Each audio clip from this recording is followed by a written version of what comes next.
Museus. Oferecimento Caixa. A Caixa apoia a cultura no Brasil. Olá, o programa Museus está no ar. Um espaço que apresenta os principais acervos em exposição em galerias e museus do nosso estado. Os registros históricos e as marcas do tempo gravadas em imóveis antigos nas cidades paranaenses são resgates valiosos que revelam os costumes e a trajetória dos colonizadores de cada região.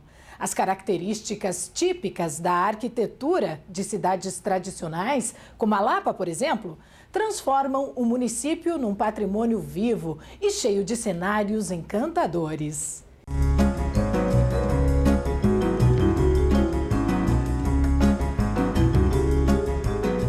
As ruas e seus casarios trazem recordações, vivências de uma comunidade e seus costumes. A arquitetura colonial em sapê ou em madeira relembra os tempos dos pioneiros, dos primeiros moradores. Nem todas estas construções tiveram tempo e a mesma sorte de outras, tombadas pelo patrimônio histórico. E até mesmo o antigo trem já nem é mais o mesmo. Os artistas Altamir do Rosário e Sérgio Serena receberam inúmeros amigos lapianos na abertura da exposição para rememorar aqueles velhos tempos. Os desenhos são verdadeiros registros históricos. Alguns deles nem existem mais, como é o caso desta casa que você acabou de ver e tem uma história toda especial. Quem vai contar pra gente é o artista Sérgio Serena. Que casa era essa? Que história tem atrás desta casa? Essa história é uma história super antiga. É uma casa centenária do meu avô, quando ele veio da Itália. E naquele tempo não se usava serraria, não existia, né? Então é uma casa feita de madeira. Foi uma casa que eu nasci. E ainda emociona quando vê essa tela? Me emociona muito, porque não é só essa, né? Porque a Lapa inteira, aliás, a Lapa inteira me emociona, né? Tanto que no tempo que meu pai chamava de Carlito, né? Posso citar, nós íamos toda semana para lá, sabe? Assim como os desenhos de Sérgio Serena em Bico de Pena, as linhas fortes e os detalhes em grafite de Altamir do Rosário emocionam o público e os próprios artistas. Para mim é um orgulho e uma satisfação muito grande em poder estar retratando a minha cidade. E ainda mais aqui em Curitiba, né, onde o centro cultural é muito grande, fazendo com que a Lapa se destaque nesse setor, né, de artes, né. E quando eu recebi esse convite para expor, eu fiquei pensando assim, puxa, é a primeira vez que eu vou expor em Curitiba, o que será que vão pensar de mim? Realizando os teus sonhos. Graças a Deus, estou realizando meus sonhos. As obras parecem fotografias. A riqueza da arte esculpida nessas paredes históricas foi reproduzida fielmente pelos artistas, como a Casa dos Cavalinhos Alados, que está intacta até os dias de hoje.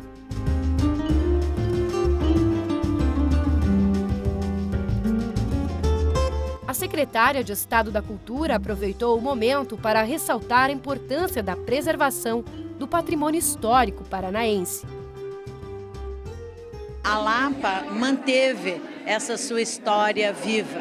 E é uma coisa que a gente batalha bastante aqui na questão do patrimônio, é a preservação da nossa história, da nossa memória.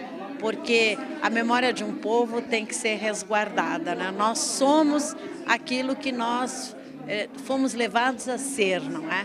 E esse levados a ser é a história que nos dá essa nossa trajetória pela história. A cidade da Lapa é uma referência histórica e cultural do Paraná.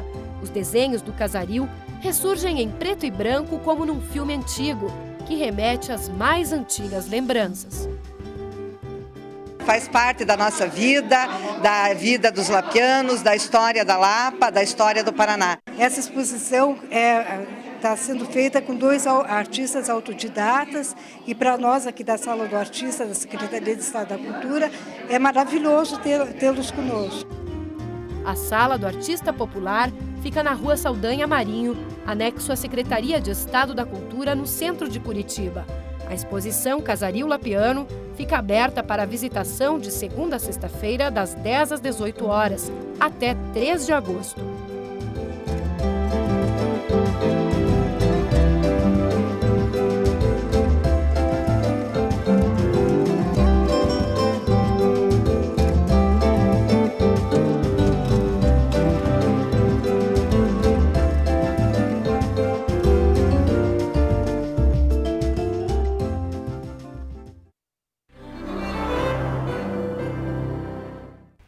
Van Rijn é uma das mais eminentes figuras na história da arte europeia. Muitos o classificariam como o maior de todos os pintores. Conheça mais sobre este grande artista e fique por dentro das artes.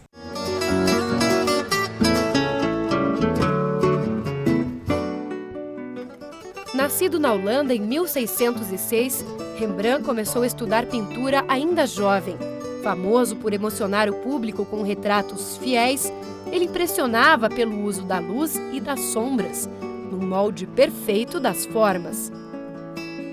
Esta obra de 1659 está no Museu do Louvre, em Paris.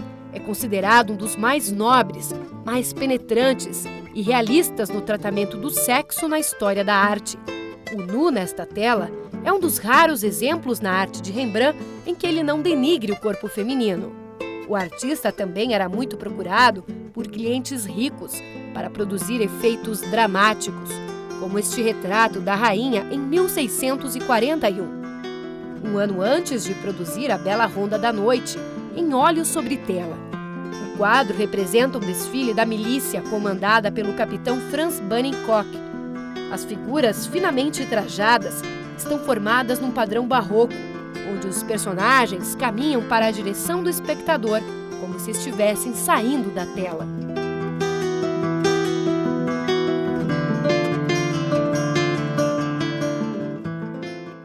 E depois do intervalo, a estreia do quadro Na Casa do Artista. Nossa equipe visitou o ateliê do xilogravurista carioca André de Miranda. E ainda você confere as gravuras e pinturas do acervo que está em exposição no Museu Oscar Niemeyer. É daqui a pouquinho. Continue com a gente.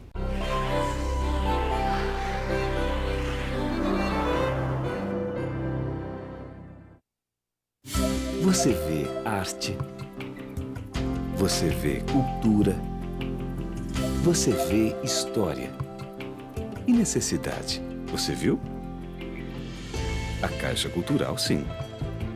Com o Programa de Revitalização do Patrimônio Histórico e Cultural Brasileiro, a Caixa restaura e resgata a beleza de importantes museus do país.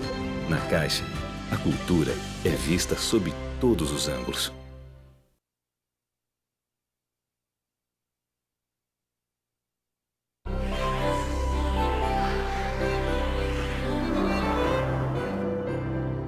Museus. Oferecimento Caixa. A Caixa apoia a cultura no Brasil. O programa Museus, a partir de hoje, leva você até o ateliê dos artistas plásticos. Mostra como criam suas produções, de onde vem a inspiração e como nascem suas obras de arte, que depois serão expostas em galerias e museus de todo o mundo. E no primeiro quadro da série, você conhece um pouco mais sobre o mestre da xilogravura, André de Miranda.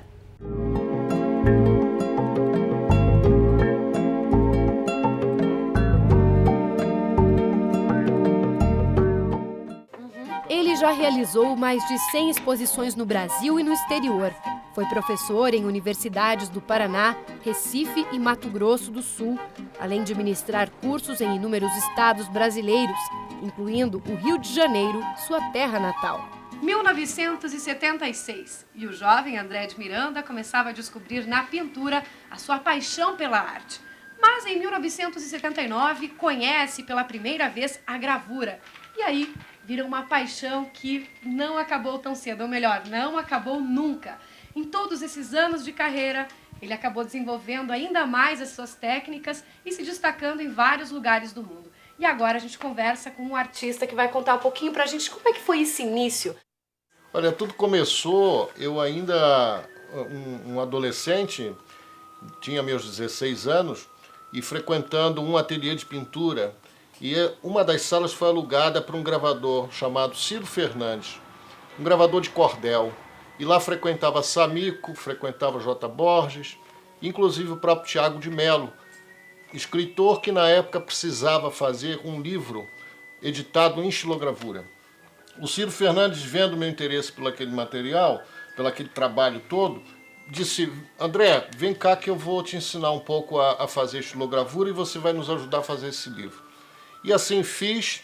O Ciro me deu uma ferramenta, fez uma para mim, me deu um pedaço de madeira e disse: corta aí. De lá para cá nunca mais parei e não pretendo parar, só quando não puder mais cortar.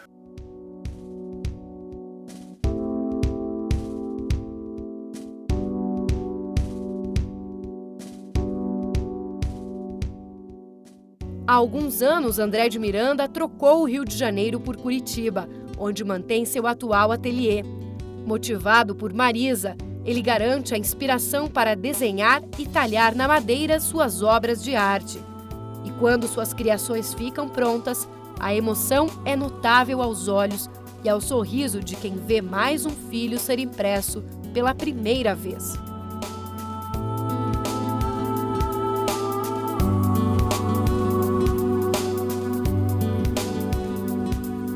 A emoção, ela é desde quando nasce o desenho.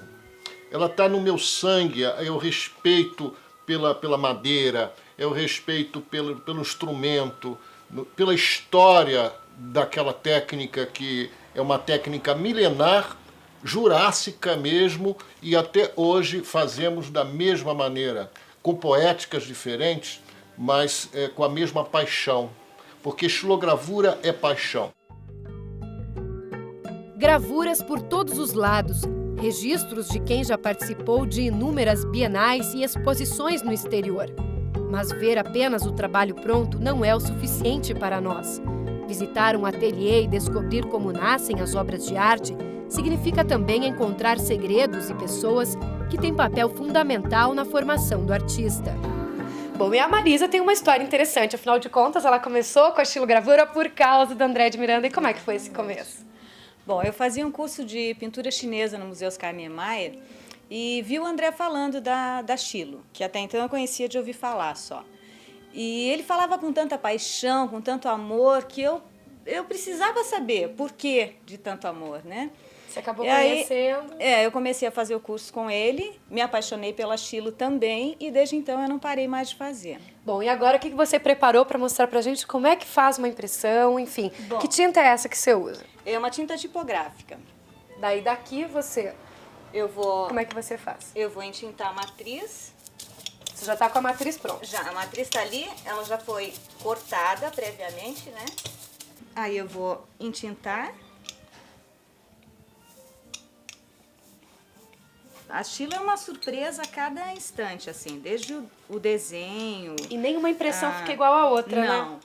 Não fica. Essa aqui você já fez alguma vez? Não, eu fiz uma prova de estudo, né? Então vai ser a primeira vez que você vai estar imprimindo. Exatamente, essa é a primeira matriz, a primeira cópia. Gente, nós vamos estar podendo conferir aí a primeira cópia de uma obra da Marisa. Vamos ver como é que vai ficar.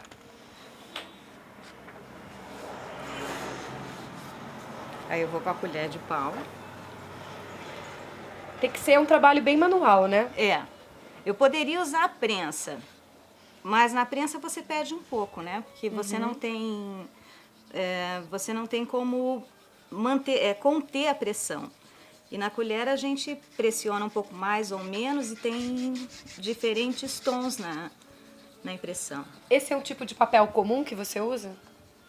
Esse é um papel VG, mas a gente costuma usar também um papel japonês que é feito de arroz. É mais fininho? É, bem fininho. Ele parece um tecido. Ok, agora eu vou tirar. E a gente está vendo aí como nasce, então, uma obra de arte. Tem que ser com muita calma. Olha só que lindo. Tá lindo, tá eu gostei linda, muito. Né?